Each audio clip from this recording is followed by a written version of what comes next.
안녕하세요. 저는 대한민국에서 가정을 꾸리고 살아가는 40대 주부이자 상담사로 활동하고 있는 사람입니다. 오늘 이 자리에 오신 분들, 그리고 이 영상을 보고 계신 분들 중에는 아마도 마음속에 쉽게 꺼내지 못한 고민 하나쯤은 가지고 계신 분들이 많으실 거라 생각합니다. 오늘 제가 말씀드릴 주제는 다소 무겁고 또 불편할 수 있습니다. 하지만 누군가는 꼭 말해야 하는 이야기, 그리고 혼자만 알고 아파하지 않아도 되는 이야기이기도 합니다. 오늘 강의의 주제는 중년 여성이 남편의 외도를 알고도 이혼을 선택하지 못하는 현실적인 이유, 그리고 상간녀 소송을 포함해 감정과 돈을 모두 소모하지 않으면서 나 자신을 지키는 현실적인 해결 방법입니다. 먼저 분명히 말씀드리고 싶습니다. 이 영상은 이혼을 권유하는 영상도 아니고 무조건 참고 살아야 한다고 말하는 영상도 아닙니다. 이 영상의 목적은 단 하나입니다. 지금 이 상황에서 가장 손해를 덜 보고 가장 나를 지킬 수 있는 선택지를 알려드리는 것입니다. 일중년 여성은 왜 외도를 알아도 이혼을 쉽게 선택하지 못할까? 상담을 하다 보면 이런 말씀을 정말 많이 듣습니다. 선생님, 제가 바보 같죠? 왜 이렇게 참고 사는지 저도 모르겠어요. 이혼하면 속은 시원하겠지만 그 다음이 너무 무서워요. 이 말들 속에는 공통점이 있습니다. 바로 이혼이 감정의 문제가 아니라 현실의 문제라는 점입니다. 첫 번째 이유는 경제적인 문제입니다.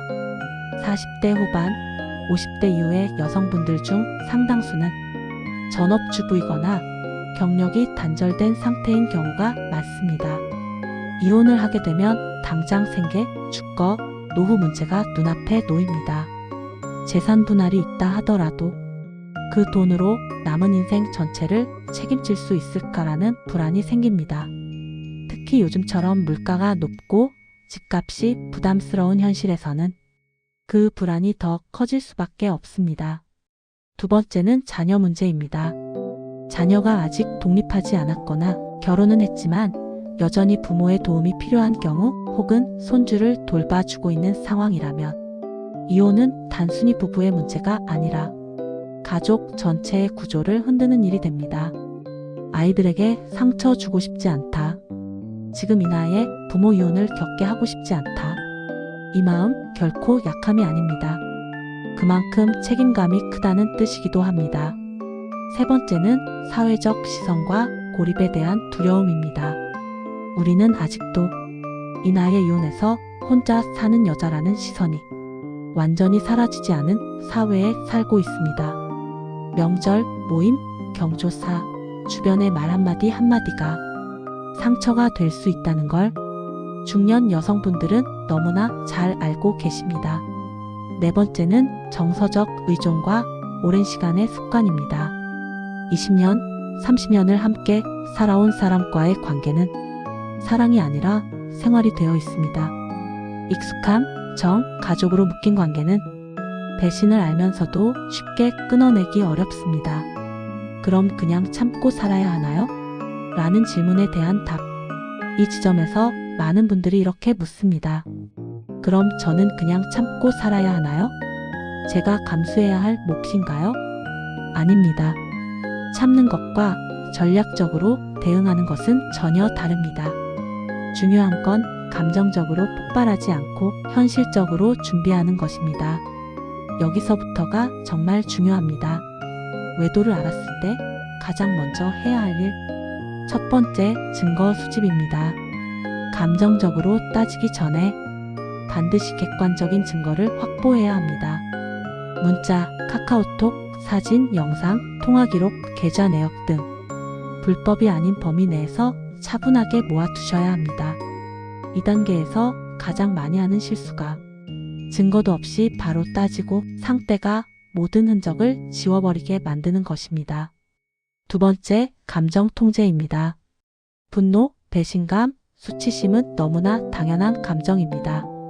하지만 이 감정에 휘둘려 행동하면 가장 손해보는 사람은 본인입니다. 지금은 울고 싶어도 판단의 시기라는 걸 꼭 기억하셔야 합니다.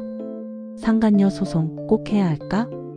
상간녀 소송에 대해 많은 분들이 막연한 기대 혹은 두려움을 가지고 계십니다. 현실적으로 말씀드리겠습니다. 상간녀 소송은 복수의 수단이 아니라 협상의 카드입니다. 소송을 통해 받을 수 있는 금액은 생각보다 크지 않을 수 있습니다. 하지만 중요한 건 상대방에게 법적 책임을 인식시키는 것입니다. 다만 여기서 중요한 포인트가 있습니다. 소송을 무작정 진행하면 변호사 비용, 시간, 감정 소모가 큽니다. 그래서 사전에 전략을 세우는 것이 핵심입니다. 예를 들어 합의를 통해 소송을 진행하지 않는 대신 금전적 보상을 받거나 관계를 완전히 정리하게 만드는 방법도 있습니다. 이때 중요한 건 내가 무엇을 원하는지 명확히 하는 것입니다. 돈을 최소화하면서 나를 지키는 현실적인 방법. 첫째, 법률 상담은 반드시 여러 곳에서 받아보세요. 한 곳의 말만 듣고 결정하지 마세요. 같은 사안이라도 해석과 전략은 다를 수 있습니다. 둘째, 당장 이혼하지 않더라도 준비는 하세요. 통장 정리, 재산 목록 정리, 내 명의로 된 자산 확인은 지금 당장 해야 할 일입니다. 셋째, 관계를 주도권 싸움으로 보세요. 미안해하는 사람에게는 협상의 여지가 있습니다.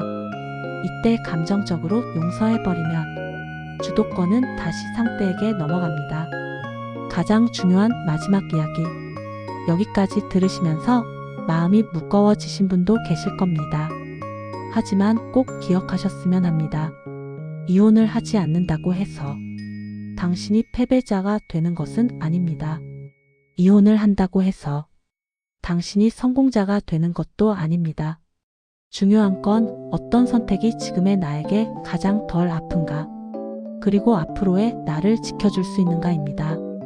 누구의 인생도 대신 살아줄 수 없습니다.